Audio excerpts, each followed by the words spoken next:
Muy buenos días. Bueno, un saludo fraterno a todos los que hoy nos congregamos en este inicio del año 2021 para continuar nuestro estudio del catecismo. Iniciamos pues este año meditando en ese cuarto artículo del credo. Jesucristo padeció bajo el poder de Poncio Pilato. Hoy la sesión 31, porque a pesar de ser la primera del año, venimos en un trabajo de formación continua. Y esta sesión comprende los numerales del 577 al 594, donde de una manera especial nos enseñan esa relación que Jesús tuvo con el pueblo de Israel, con la ley mosaica que imperaba en ese tiempo, y el templo como algo fundamental dentro del pueblo de Israel.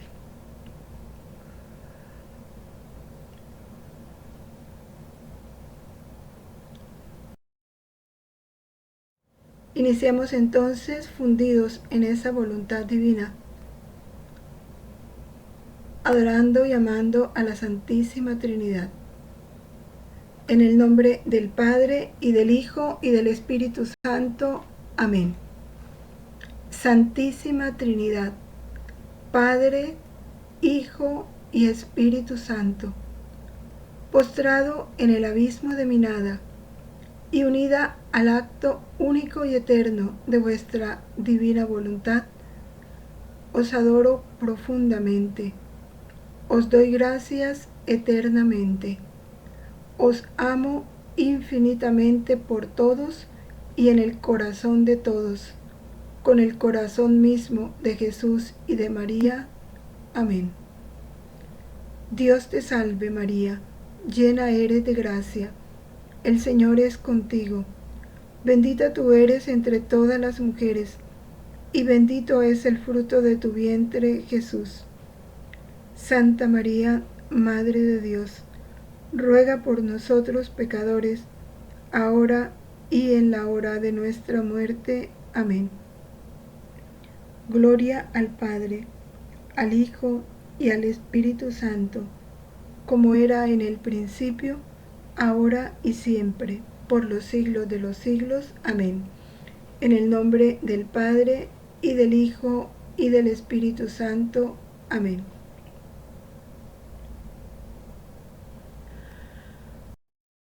Antes de dar inicio a las reflexiones, me parece interesante recomendar a todos que hagamos este estudio de una manera seria, profunda y dedicada. Para eso pues siempre tomemos el catecismo, para ir confrontando lo que está escrito y lo que se dice con lo que allí nos han presentado. Igualmente la Sagrada Escritura. No importa que esto tengamos que hacerlo a lo largo de la semana, cada día un poco, pero es importante que lo hagamos, porque este es el reino de la verdad, y conociendo la verdad seremos libres. Nadie nos podrá engañar, no entraremos en la confusión que se está dando en este tiempo frente a las verdades de la fe. Bien, iniciamos entonces con el numeral 571. ¿Qué nos dice este numeral? Nos habla de lo que viene a ser como el centro, el corazón del mensaje, el corazón de la buena nueva de los apóstoles, que está en el misterio pascual. ¿Cuál es el misterio pascual? Es precisamente la contemplación de la vida, pasión, muerte y resurrección de Cristo. Y más concretamente, pasión, muerte y resurrección. Pero como a lo largo de la vida la pasión de Cristo se dio, pues por eso no podemos excluir su vida. Esto es lo que la Iglesia anuncia al mundo. Y es a través de este misterio pascual que se cumple ese designio salvador, ese fiat redentor, que es uno de las mayores obras de amor y de misericordia de Dios para con nosotros, la muerte redentora de su Hijo, como nos lo dice la carta a los Hebreos en el capítulo 9, versículos 26. Vamos a leerlo textualmente para poder comprender mejor la importancia de ese misterio pascual. Dice así el apóstol: era necesario que las figuras del santuario celestial fueran purificadas. Habla de la necesidad del sacrificio de Cristo. Dice, pues entonces sería preciso que padeciera muchas veces desde la creación del mundo. Pero ahora, una sola vez, al cumplirse los siglos, se manifestó para destruir el pecado por el sacrificio de sí mismo. Los judíos venían ofreciendo sacrificios permanentemente para la purificación, para expiación, pero en Cristo todos esos sacrificios se hacen uno y de un valor infinito porque es Él mismo el que se ofrece. Por eso dice, el designio salvador de Dios se ha cumplido de una vez por todas en Cristo. Ahí culminó todo y ahí está todo. Por eso no es necesario otro sacrificio. El numeral 1067 del Catecismo, que hace referencia a eso, dice así: Cristo el Señor realizó esta obra de la redención humana y de la perfecta glorificación de Dios, preparada por las maravillas que Dios hizo en el pueblo de la antigua alianza, principalmente por el misterio pascual de su bienaventurada pasión, de su resurrección de entre los muertos y de su gloriosa ascensión. Por este misterio, por el misterio pascual, con su muerte destruyó nuestra muerte, con su resurrección restauró nuestra vida. Pues del costado de Cristo, dormido en la cruz, nació el sacramento admirable de toda la Iglesia. Por eso, en la liturgia, la Iglesia celebra principalmente el misterio pascual, porque el que Cristo realizó, porque por él Cristo realizó la obra de nuestra salvación. Es importante entender esto. El misterio pascual es el centro de la liturgia, el centro de nuestra fe. Con dolor, quiero insistir en que meditemos en esto, porque con dolor hoy el misterio pascual primero es desconocido, no es valorado y por supuesto pudiéramos decir que es hasta despreciado. Ese misterio pascual se celebra diariamente en cada misa, pero muy especialmente la Iglesia escoge un tiempo para que, considerándolo con mayor atención, mayor dedicación, lo podamos celebrar, agradecer y corresponder, y es el tiempo de Cuaresma y Semana Santa. Sin embargo, qué dolor, esto se ha convertido hoy ¿en qué? En vacaciones, en tiempo de paseo, de descanso. Y cuando Jesús debiera ser más honrado, más, dijéramos, agradecido, mejor contemplado, más amado, es el tiempo de mayor ofensa, de mayor desprecio. Pasamos al numeral 572. La Iglesia permanece fiel a la interpretación de las Escrituras. Esas escrituras que son dadas por el mismo Jesús. Sabemos que toda la escritura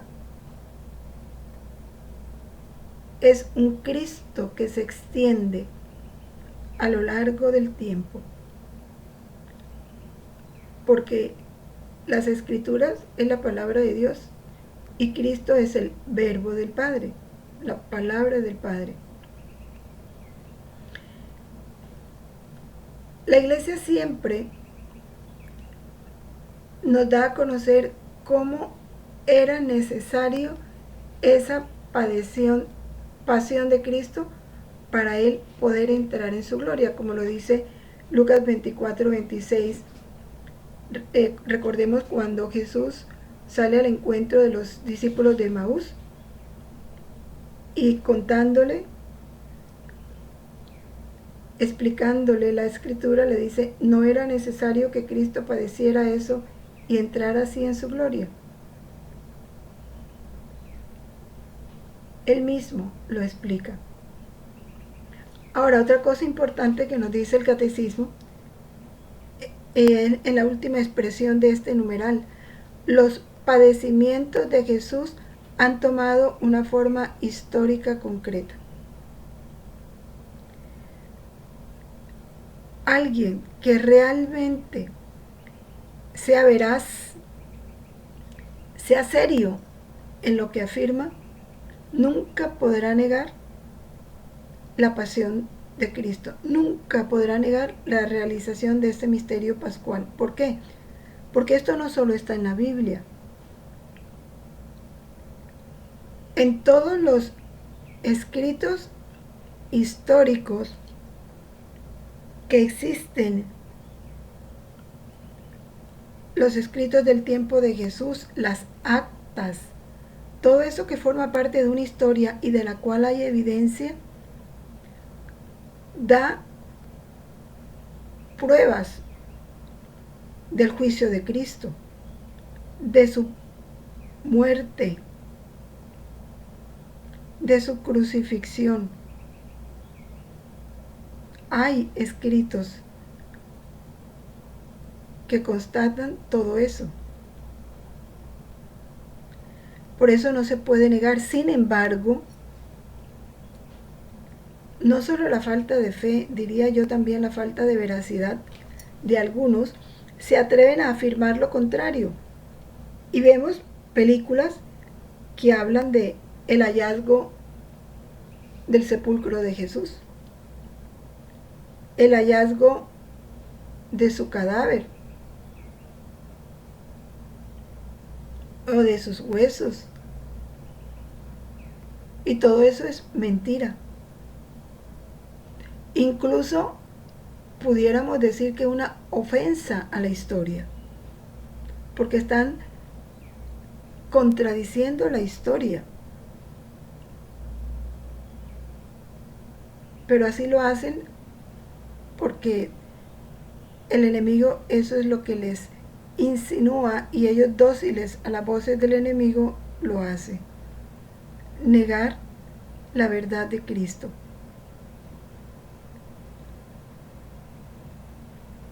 Y no dijéramos solo en los escritos de los santos, en los mismos escritos oficiales de ese tiempo, los buenos investigadores pueden encontrar perfectamente las pruebas.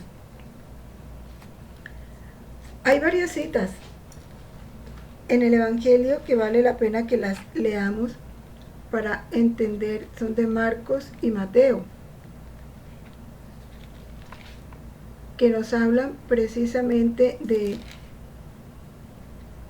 el hecho histórico de este acontecimiento de la vida, pasión y muerte de nuestro Señor Jesucristo. En Marcos 8:31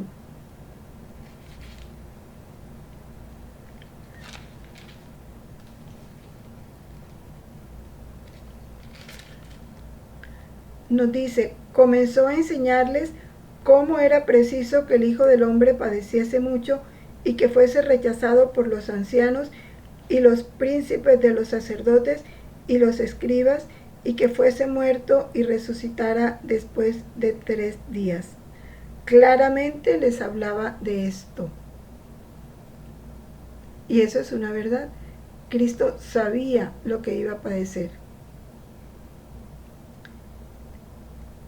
En Mateo 20:19, igual nos afirma sobre lo mismo.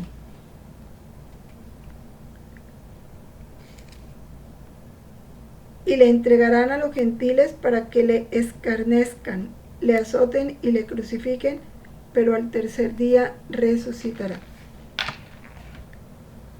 Y el numeral 599 del Catecismo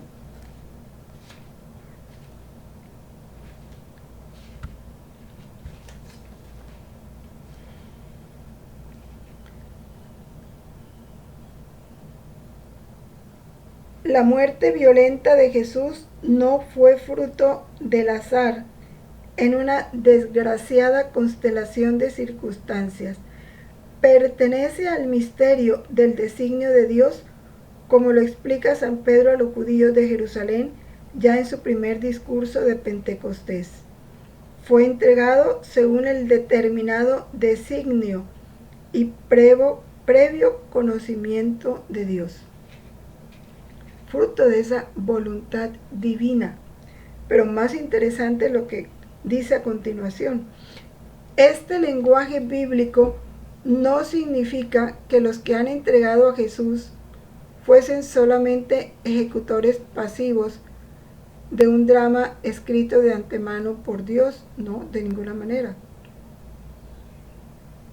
No fueron ejecutores pasivos, fueron ejecutores activos porque no quisieron creer en el enviado por Dios.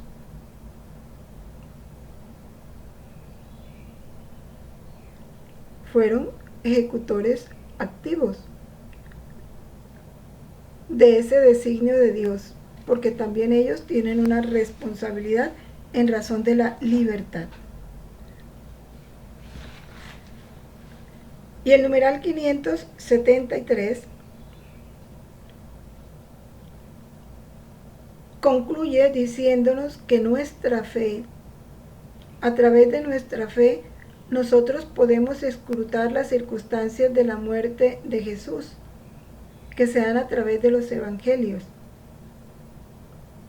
Fue fruto del designio del Padre, pero también responsabilidad, y no solo de los judíos, sino de cada uno de nosotros, porque Cristo padeció por nuestros pecados, no solo lo de los judíos, el pecado de cada uno de nosotros.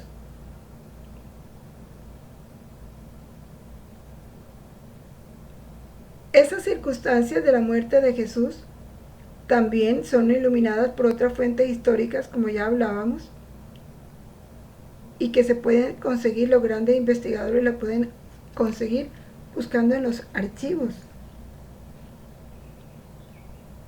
de los legisladores de ese tiempo. Así podemos comprender mejor el sentido de la redención.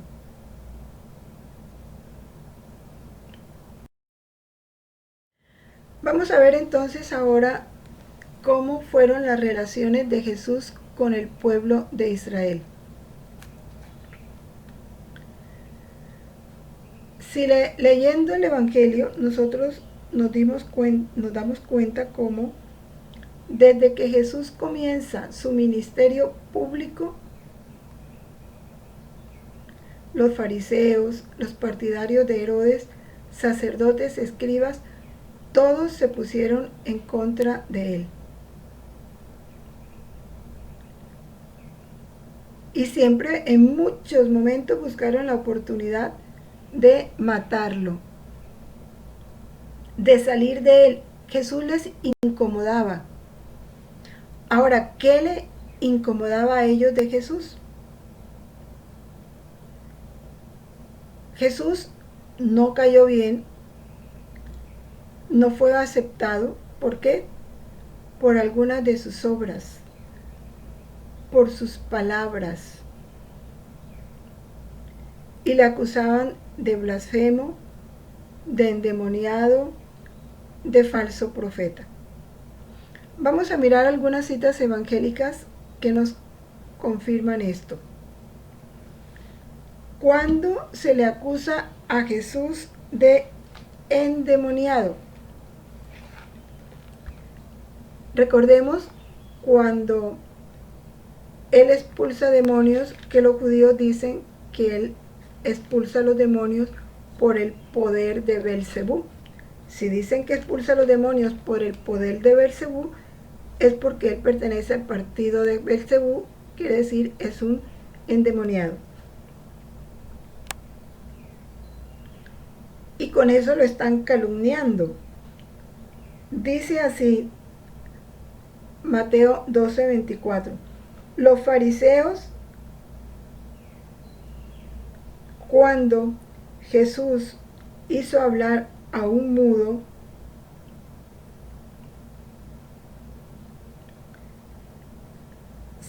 la muchedumbre se maravilló y preguntaba, ¿no será este el hijo de David? Pero los fariseos que esto oyeron dijeron, este no echa a los demonios, sino por el poder de Belcebú, príncipe de los demonios. Lo calumnia. También lo consideran blasfemo porque perdona los pecados. Porque hace curaciones en sábado.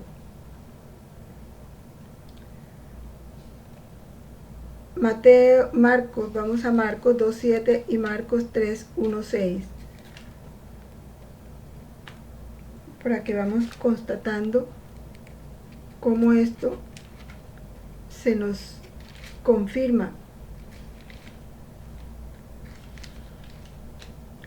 Marcos 2, versículo 7.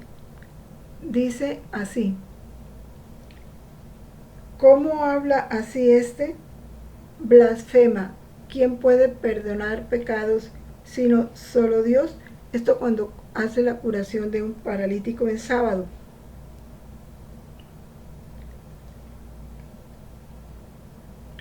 También Marcos 3, del 1-6, hay cuando cura al hombre la mano seca. Recordemos cuando Jesús entra en la sinagoga y viendo que los judíos estaban allí para espiarlo, y ve al hombre que tiene la mano seca y le dice, lo hace poner en medio de todos ellos, porque ya él sabía que los judíos estaban espiando a ver qué hacía. Y él le pregunta a los judíos, ¿es lícito en sábado hacer bien o mal, salvar una vida o matarla? Pero ellos se quedaron callados, no fueron capaces de contestarle. Y dice el Evangelio, y Jesús, dirigiéndoles una mirada airada, entristecido por la dureza de su corazón, dice al hombre, extiende tu mano. El hombre la extendió y su mano quedó sana. Saliendo los fariseos, luego se concertaron con los herodianos contra él para perderle.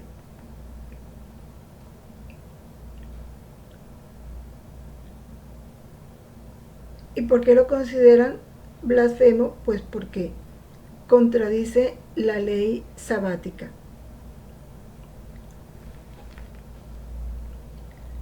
También cuando él interpreta los preceptos de la ley, lo que ellos consideraban puro, y les habla de la verdadera pureza.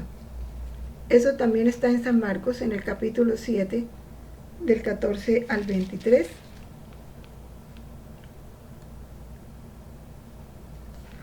Ahí Jesús enseña cuál es la verdadera pureza, cuando dice, nada hay fuera del hombre que entrando en él pueda contaminarle.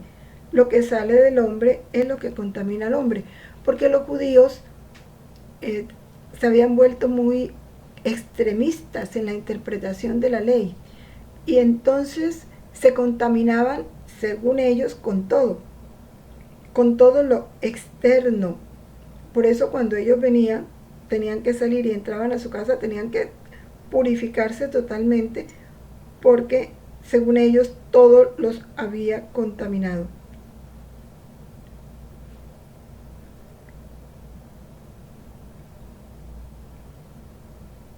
Cuando Jesús dijo eso, los discípulos le preguntaron que por qué había dicho eso. Y Jesús les explica, dice, todo lo que de fuera entra en el hombre no puede contaminarle, porque no entra en el corazón, sino en el vientre. Habla de los alimentos impuros. Recordemos que para ellos muchos alimentos eran impuros. Y es expelido en la letrina. Lo que del hombre sale, eso es lo que mancha al hombre. Porque de dentro del corazón del hombre proceden los pensamientos malos, las fornicaciones, los hurtos, los homicidios, los adulterios, las codicias, las maldades, el fraude, la impureza, la envidia, la blasfemia, la altivez, la insensatez.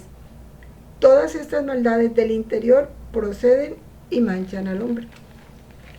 Como esto contradecía las costumbres judías, para ellos eso fue terrible.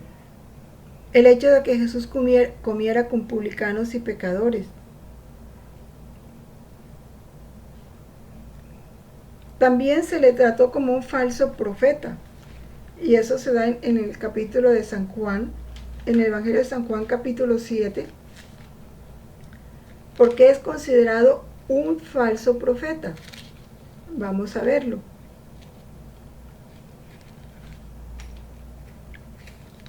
En los versículos 12 y 52. Para no leer todo eso porque resulta muy largo. En Juan 7:12 dice así: había entre las muchedumbres gran cuchicheo acerca de él. Los unos decían, es bueno, pero otros decían, no, seduce a las turbas. ¿Por qué dicen eso de Jesús? Porque Jesús venía explicándoles a ellos en el tiempo de la fiesta de los tabernáculos. Jesús les dijo, mi tiempo no ha llegado aún, pero vuestro tiempo siempre está pronto. El mundo no puede aborreceros a vosotros, pero a mí me aborrece, porque doy testimonio contra él de que sus obras son malas. Vosotros subid a la fiesta, yo no subo a esta fiesta, porque aún no se ha cumplido mi tiempo.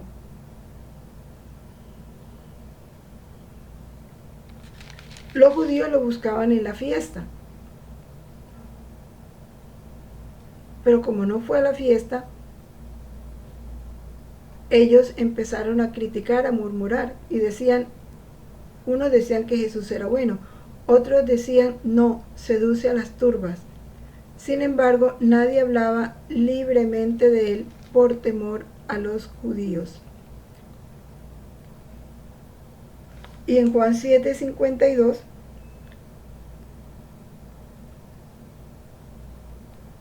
Jesús pues lo admiraban, ¿no? Unos decían, nadie habló como este. Los fariseos los regañaron y le decían, ustedes también se dejan engañar. ¿Acaso algún magistrado o fariseo ha creído en él? Pero esta gente que ignora la ley son unos malditos. Entonces Nicodemo les dijo, ¿acaso nuestra ley condena a un hombre antes de oírle y sin averiguar lo que hizo? Los judíos respondieron, ¿también eres tú de Galilea? Investiga y verás que de Galilea no ha salido profeta alguno. Y se fueron cada uno a su casa. Claro, como queriendo decir, si es de Galilea no es profeta porque en Galilea no ha salido ningún profeta.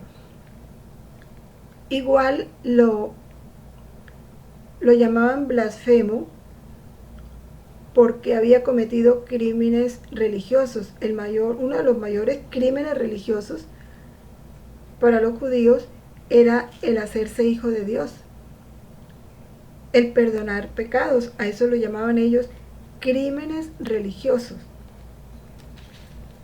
En Juan 8:59 podemos comprobarlo. Dice así: Jesús les está hablando, pues para ubicarnos un poquito en contexto, les habla a ellos como hijos de Abraham. Está reprochando a los judíos por su falta de fe. Ellos ya habían dicho que él era un endemoniado. Y Jesús dice: yo no tengo demonio, sino que honro a mi Padre y vosotros me deshonráis a mí. Yo no busco mi gloria, hay quien la busque y juzgue. En verdad os digo, si alguno guardare mi palabra, jamás verá la muerte. Entonces los judíos vuelven y le dicen: ahora nos convencemos de que estás endemoniado. Abraham murió y también los profetas, y tú dices: quien guardare mi palabra no gustará la muerte nunca. ¿Acaso eres tú mayor que nuestro padre Abraham, que murió y los profetas murieron? ¿Quién pretende ser? Respondió Jesús: si yo me glorifico a mí mismo, mi gloria no es nada. Es mi Padre quien me glorifica. Ahí se está haciendo hijo de Dios, de quien vosotros decís que es vuestro Dios. Y no le conocéis, pero yo le conozco. Y si dijere que no le conozco, sería semejante a vosotros, embustero. Mas yo le conozco y guarda su palabra. Abraham, vuestro padre, se regocijó pensando en ver mi día, lo vio y se alegró. Y los judíos le dijeron: ¿no tienes aún 50 años y has visto a Abraham? Respondió Jesús: en verdad os digo, antes que Abraham naciese, era yo. Y ahí buscaron piedras para arrojárselas y matarlo, pero Jesús huyó. Y otro momento especial, el de 10:31. Los judíos de nuevo buscaron apedrearlo porque él se presenta como hijo de Dios. Dice: lo que mi Padre me dio es mejor que todo. Nadie podrá arrebatar nada de la mano de mi Padre.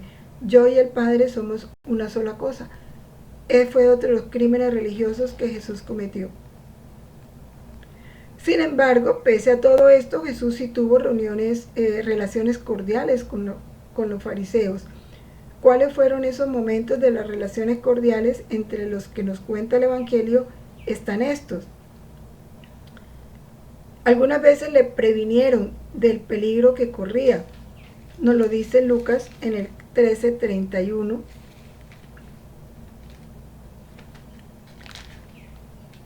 Cuando Jesús los invitó a la penitencia, cuando hizo una curación en sábado,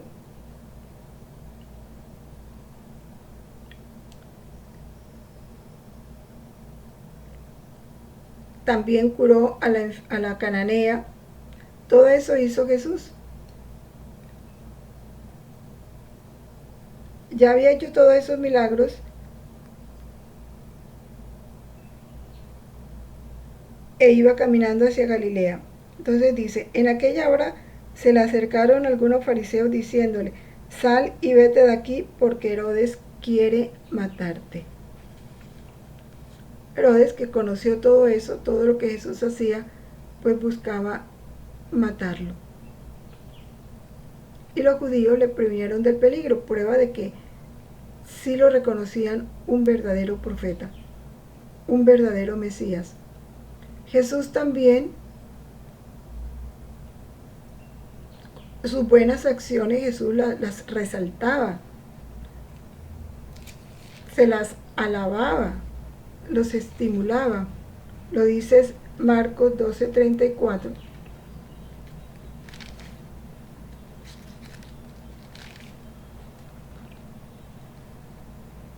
Está hablando de el primer precepto, cuando les pregunta cuál es el más importante de los mandamientos. Ellos le preguntan a Jesús, Jesús contesta: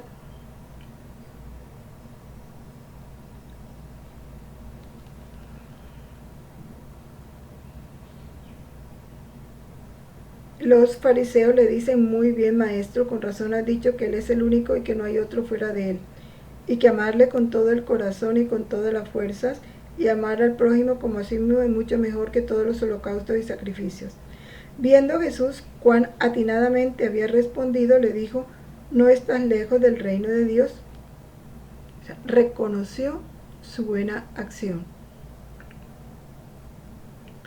Y varias veces en casa de los fariseos, como nos dice Lucas 7:36 y 14:1, vuelve Jesús a reconocer las buenas acciones, confirma sus doctrinas, como la resurrección de los muertos. También sus formas de piedad, la limosna, el ayuno, la oración y el reconocimiento de Dios como Padre. Todos estos y esas citas que pues no nos vamos a detener leerlas una por una porque no acabaríamos nunca. En 7:36, por ejemplo, dice: le invitó un fariseo a comer con él y entrando en su casa se puso a la mesa.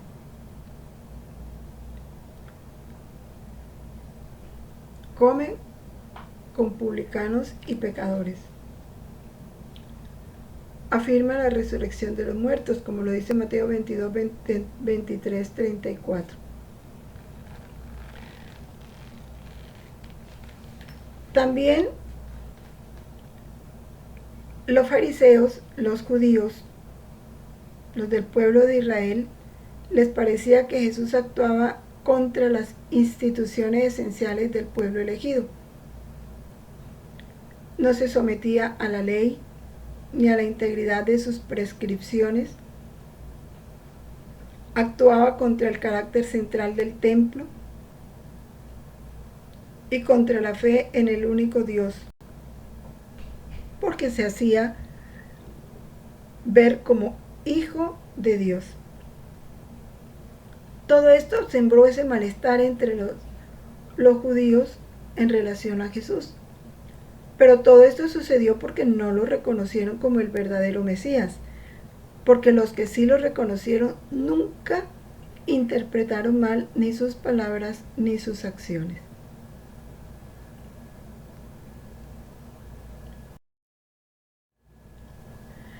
La relación de Jesús con la ley, o sea, la Torá. Sabemos que la ley de los judíos era la Torá, la ley mosaica, y que para los judíos se volvió un peso, lo fundamental para ellos, tanto que las llevaban escritas en rollitos que colgaban de sus túnicas, la tenían en la puerta de sus casas.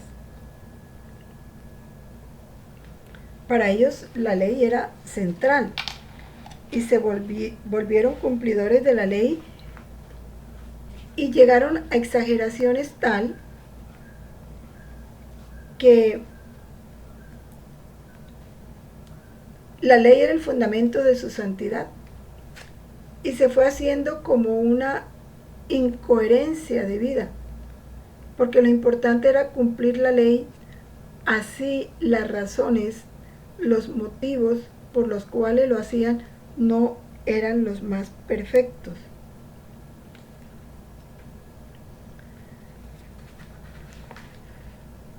La ley, como nos lo dice el numeral 577,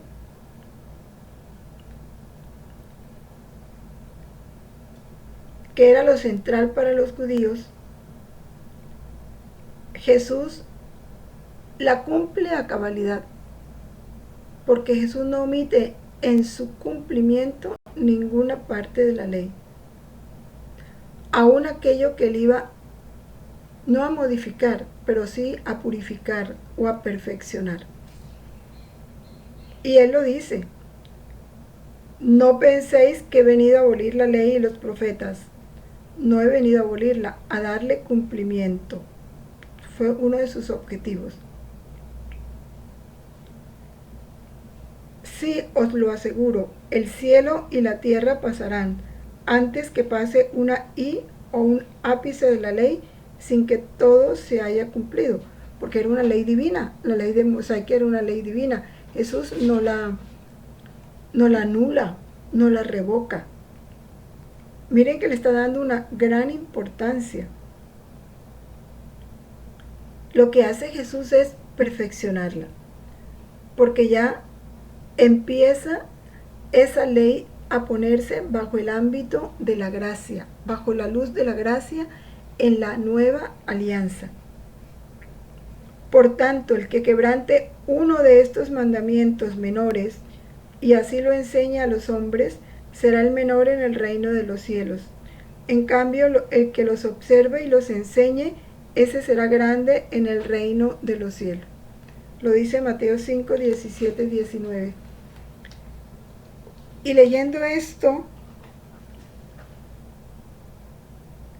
se me viene al pensamiento lo que está pasando hoy y con gran dolor.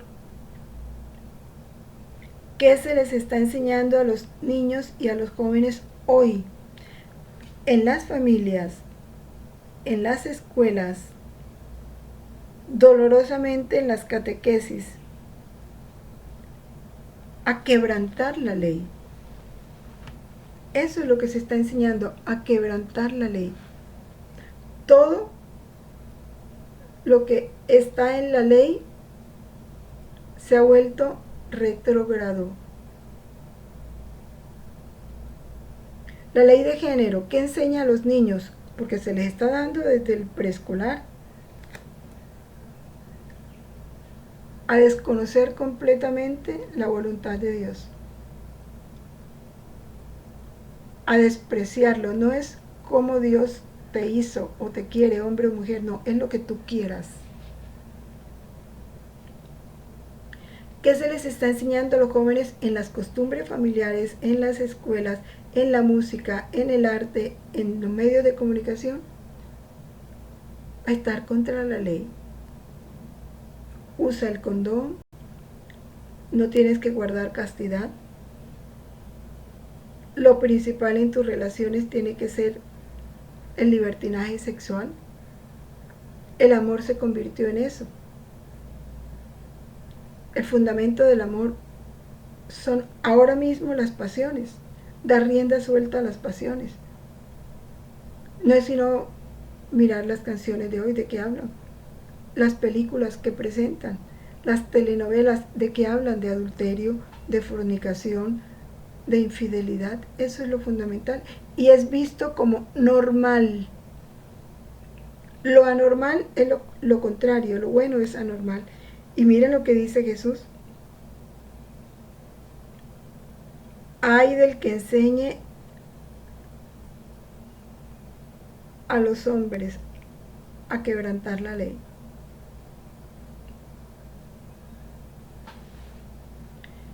El numeral 1967 del Catecismo dice: la ley evangélica da cumplimiento, purifica, supera y lleva a su perfección la ley antigua.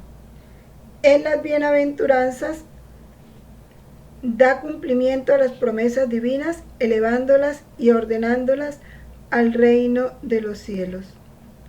La bienaventuranza se dirige a los que están dispuestos a acoger con fe esta esperanza nueva: los pobres, los humildes, los afligidos, los limpios de corazón, los perseguidos a causa de Cristo, trazando así los caminos sorprendentes del reino.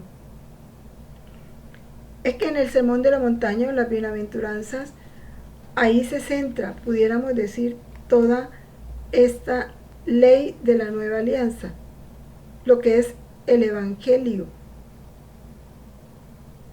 lo que nos conduce a esa perfección que Dios quiere de nosotros, mediante el perdón de los enemigos, la verdadera oración. Va poniendo en orden todo.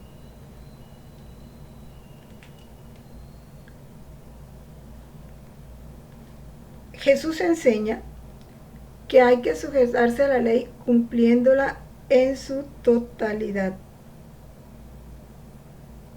hasta en sus menores preceptos.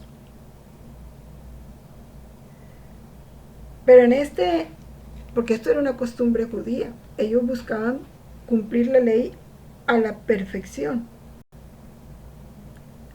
Pero resulta que ningún judío pudo cumplir la ley a la perfección, solo Jesús. Solo Jesús la cumplió a la perfección. Por eso los judíos tenían la fiesta de la expiación, porque era la fiesta en donde ellos llegaban a pedir perdón por todas las veces que habían quebrantado la ley.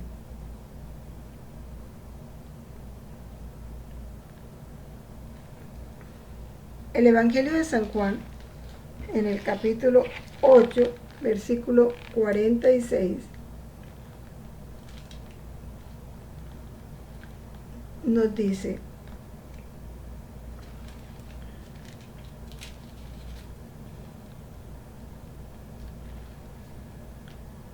dice así, ¿quién de vosotros me arguirá de pecado? Si os digo la verdad, ¿por qué no me creéis? El que es de Dios oye las palabras de Dios. Por eso vosotros no las oís, porque no sois de Dios. Cuando dice, ¿quién me puede arguir de pecado? Yo no, ¿en qué he faltado yo a la ley? Dice Jesús.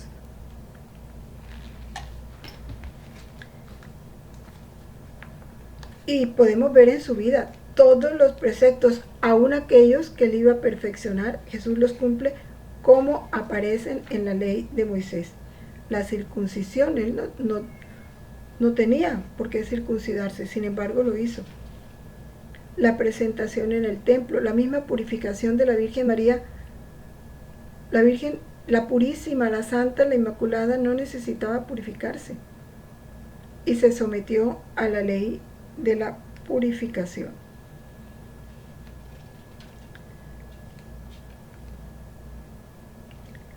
El numeral 580.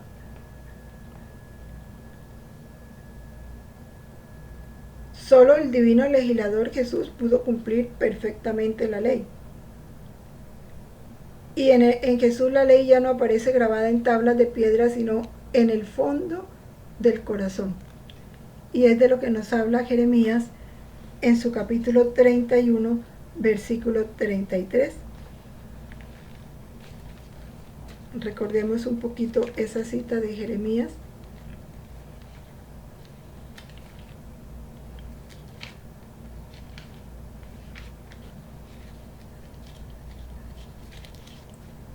Bueno.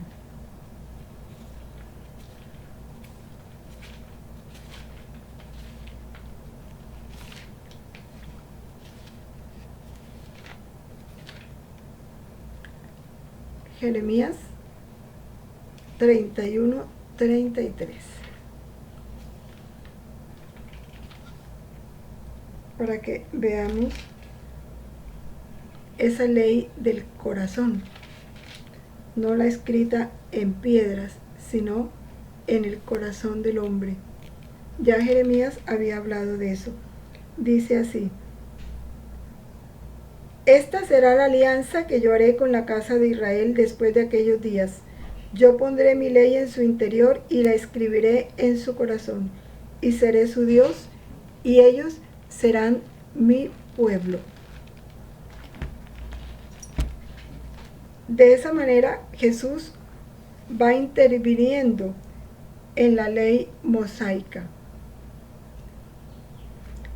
y le va dando el verdadero significado de esa ley.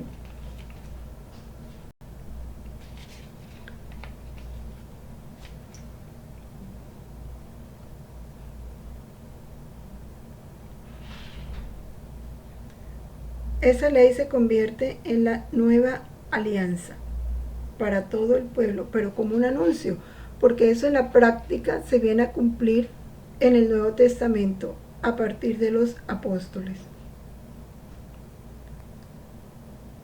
Jesús cumplió la ley hasta tomar sobre sí mismo la maldición de la ley. Esto es bien importante, entender esto, que es tomar sobre sí mismo la maldición de la ley.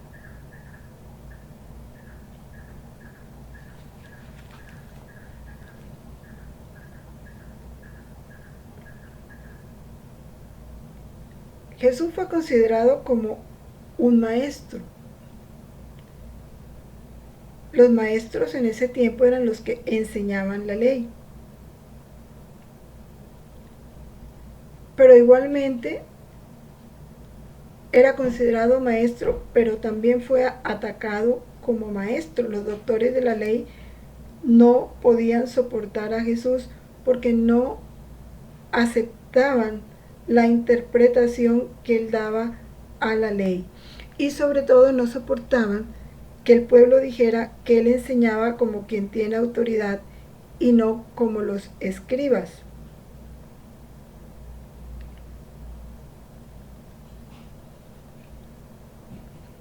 Recordemos en el Evangelio como muchas veces se nos dice: habéis oído que se dijo a los antepasados, pero yo os digo, ¿sí? Hablando por ejemplo de la ley del talión, ojo por ojo, diente por diente, y Jesús por el contrario que manda a devolver bien por mal, a perdonar al enemigo, a orar por lo que nos persigue. Con autoridad divina desaprueba muchas tradiciones humanas.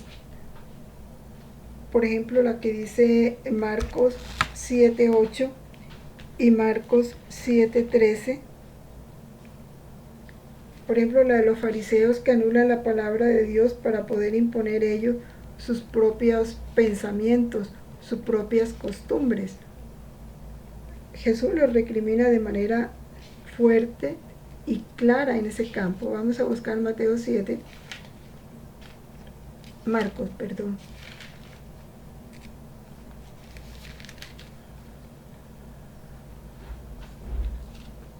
7:8 y 7:13. Dice Marcos 7:8: dejando de lado el precepto de Dios, os aferráis a la tradición humana.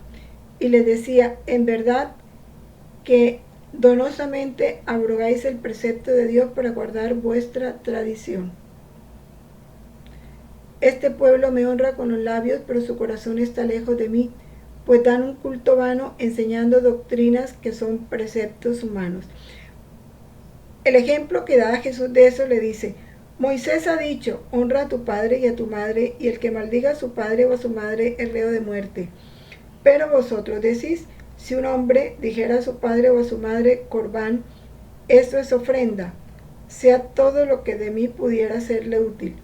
Ya no lo permitís hacer nada por su padre o por su madre, anulando la palabra de Dios por vuestra tradición que se os ha transmitido, y hacéis otras muchas cosas por el estilo.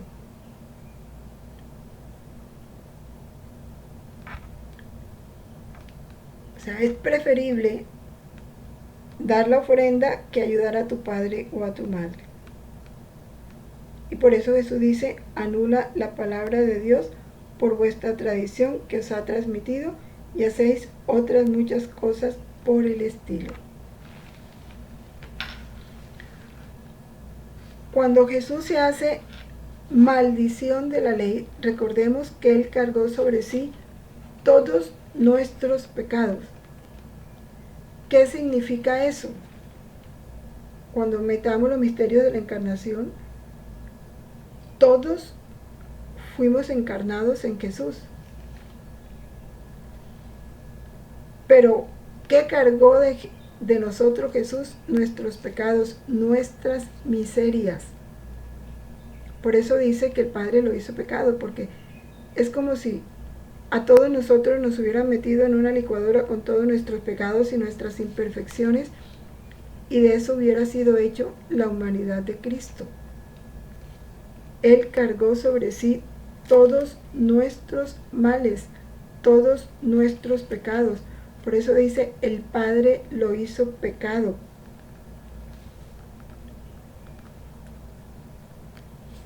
Y todo, como quedó el cuerpo de Cristo en su pasión, eso significa lo que Él cargó sobre nosotros, porque nuestros pecados han desfigurado totalmente la imagen y semejanza de Dios. Pero como es espiritual no lo vemos. Jesús lo manifestó en su cuerpo herido, deforme, deshecho. Dice Gálatas 3:10: Los que nacen de la fe son benditos, como el fiel de Abraham, pero cuantos confían en las obras de la ley se hallan bajo la maldición, porque escrito está: maldito todo el que no se mantiene en cuanto está escrito en el libro de la ley, cumpliéndolo. El que no cumple la ley es maldito. Y Jesús se hizo maldito porque él, cargando nuestros pecados, pagó el castigo que nosotros merecíamos. Él lo pagó por nosotros. Él se hizo reo y pagó, sufrió el castigo que merecíamos sufrir nosotros. Y en Gálatas 3:13 dice: Cristo nos redimió de la maldición de la ley. Nosotros merecíamos las consecuencias de esa maldición, haciéndose por nosotros maldición, pues escrito está: maldito todo el que es colgado del madero, para que la bendición de Abraham se extendiera sobre las gentes en Jesucristo. Se hizo maldito para hacernos a nosotros benditos. Con su muerte redimió las transgresiones de la primera alianza. Ahora que ya estamos próximos a entrar en este tiempo de Cuaresma, vale la pena meditar eso. Se hizo maldito. Esa comparación nos ayuda mucho cuando un padre tiene un hijo, el único hijo, y tiene un siervo, y el siervo comete un delito, y lo meten a la cárcel y lo condenan a la pena de muerte. Y el único hijo de ese padre se ofrece para pagar la cárcel y sufrir la condena de muerte que merecía el esclavo, el siervo. Y recibe todas las injurias y maldiciones que merecía el siervo, las recibe el hijo, para que el siervo quede libre. Eso fue lo que Jesús hizo con nosotros. Ese es el misterio de la redención. En conclusión, Jesús purifica, supera y perfecciona la ley antigua sin dejar de cumplirla. La cumplió perfectamente. Jesús, ya sabemos, como síntesis, los judíos pues vivieron un celo extremo de la ley, consideraron su vida una casuística hipócrita, por eso lo dice sepulcros blanqueados, porque aun cuando aparecían cumpliendo la ley, interiormente no estaban siendo fieles a Dios. Jesús, ejemplo de cumplimiento de la ley, es un maestro de la ley. Desaprueba las tradiciones humanas de los fariseos que anulan la palabra de Dios. Es una síntesis de lo que ya hemos explicado.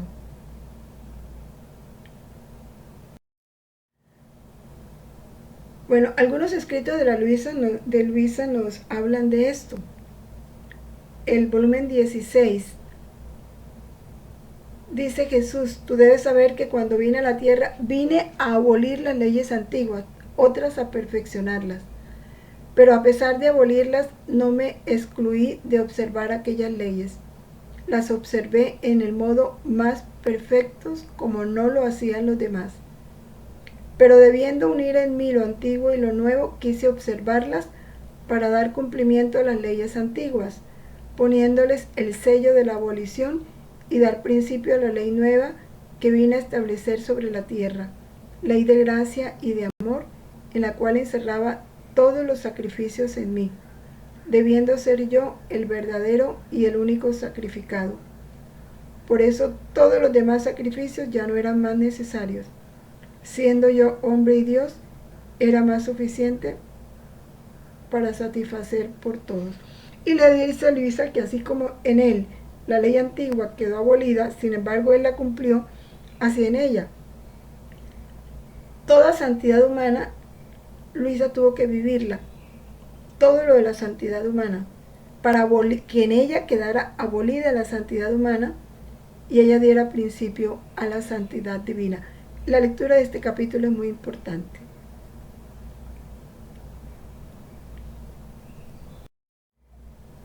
En el volumen 20 igual sigue Jesús hablando de esto, hablando de ese reino que Adán perdió y que produjo en él tanto dolor. Sin embargo, ya perdió la capacidad de manifestar los bienes de ese reino que él vivió y experimentó. No podía manifestarlo, porque ya no tenía el conocimiento de ese bien. Y como no tenía el conocimiento, no podía manifestarlo. Dice él, a pesar de que Adán no habló difusamente sobre el reino de mi voluntad, enseñó muchas cosas importantes sobre lo que le pertenecía. Por eso los primeros del Antiguo Testamento, con su testimonio, con el testimonio de Adán, pudieron mantenerse fieles y en ellos no hubo leyes, no hubo idolatrías, no hubo diversidad de lenguas. Reconocían un solo Dios. Eso permaneció por algún tiempo en los descendientes de Adán, porque todavía conservaban un alto concepto de la voluntad de Dios.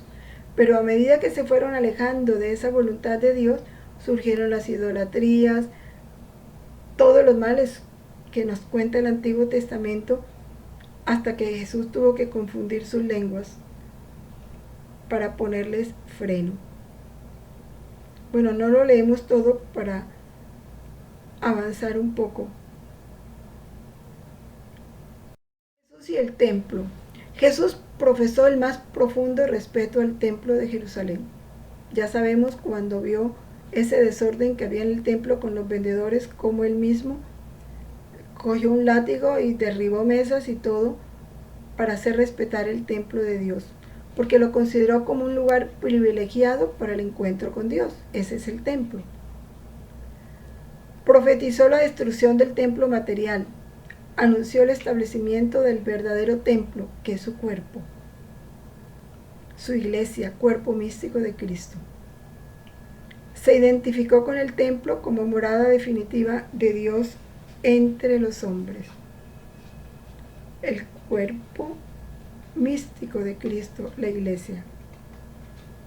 Morada definitiva de Dios entre los hombres. Su iglesia, donde están sus sacramentos, su presencia viva y real en la Eucaristía.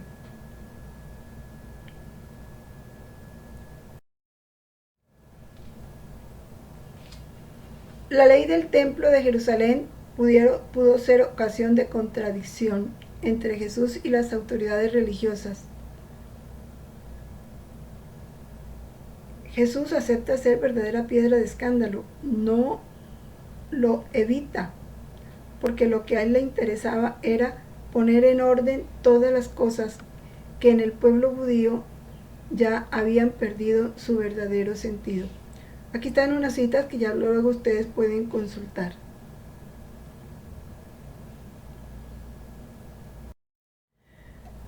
Escandalizó a los fariseos, como ya veíamos, porque comía con publicanos y pecadores, porque familiarmente trataba con ellos como lo hizo con la samaritana. Les dijo que no había venido a llamar a los justos sino a los pecadores. Se hizo misericordioso.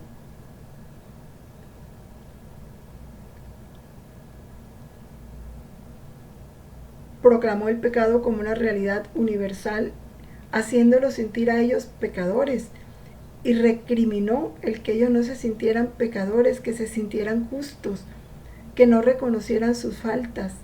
Por eso lo llamó sepulcros blanqueados, porque ellos no se sentían necesitados de salvación, y por eso lo llamó ciegos también.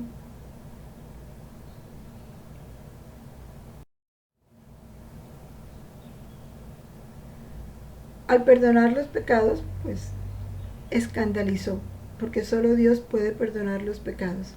Eso lo hacía igual a Dios, cosa que los fariseos no podían soportar.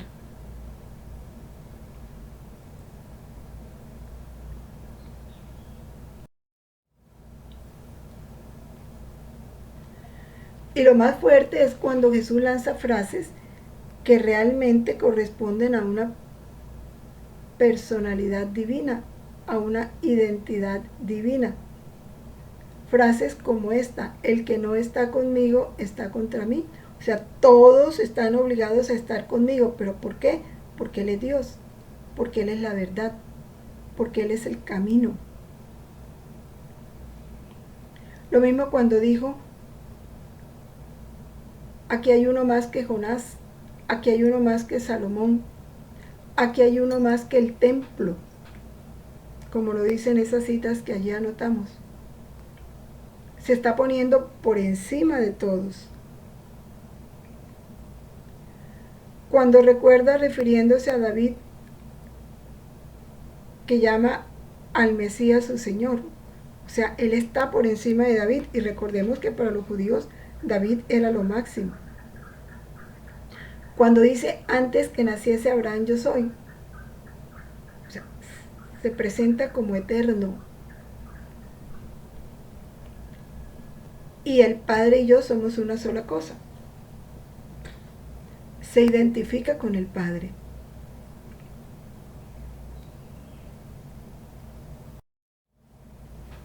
Por supuesto que todo esto pues ponía a los judíos un poco alterados, porque no creyeron. Su corazón se cerró por la dureza de sus corazones.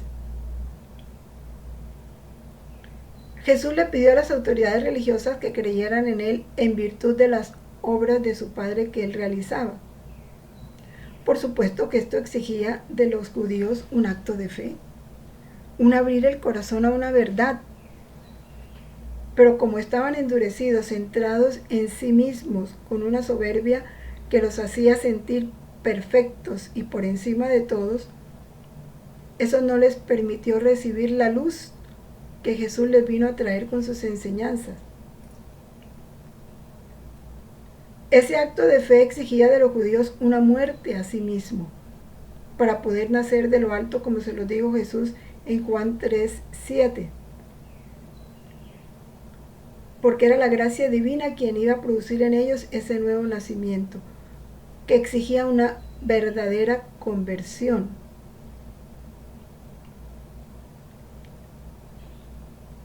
Por eso el Sanedrín no lo soportó y lo trató como blasfemo, como endemoniado. Más que por ignorancia, los judíos no reconocieron a Jesús por el endurecimiento de su corazón, por su incredulidad, como Jesús más de una vez se los dijo. En el volumen 14, Jesús habla así de los judíos. Dice, se hace referencia sobre todo a Herodes, cuando él es presentado ante Herodes, que Luisa le dice que por qué no lo miró. Y él dice: era tanta su perversidad e indisposición de ánimo que no mereció que lo mirara. No mereció que le dijera una palabra, porque si yo lo hubiera hecho más culpable.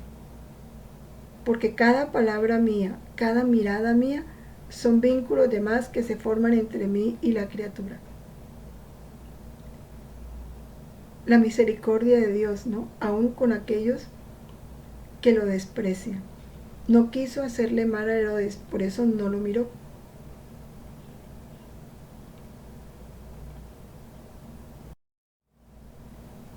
Y en el volumen 8 de noviembre 24 le habla a Luisa sobre lo que es ser víctima y cómo él es la víctima más perfecta, y cómo ella, aceptando su papel de víctima, le permite a él continuar su vida en la tierra. Dice: tú siendo víctima es inútil que te compares con los demás, pues debiendo encerrar en ti no el modo de uno, sino la variedad de modo de cada uno. O sea, la víctima abraza a la humanidad. Debiendo hacerte suplir por todos y por cada uno, por consecuencia debo darte la gracia no que doy a uno solo, sino la gracia que equivalga a la que doy a todo el conjunto de las criaturas. Las gracias extraordinarias con que Dios adornó a Luisa por la misión que le dio de víctima. Dice, también el amor debe superar al amor con el que amo a todo el conjunto de las criaturas, porque gracia y amor van siempre unidos juntos. Dios tuvo que dar a Luisa gracias extraordinarias y amor extraordinario para que pudiera realizar su papel de víctima. Y habla de la perfecta relación que hay entre la gracia y el amor. He aquí por qué tú ves el mar vastísimo que yo he puesto en ti y el pequeño río en los demás. Porque es que Luisa tenía una misión muy especial. Por eso cuando se lea la biografía de Luisa o el volumen 1, nunca podemos pensar que vamos a tener que vivir lo de Luisa. Luisa tuvo una misión única y en razón a esa misión única fue regalada con gracias únicas y con un amor único.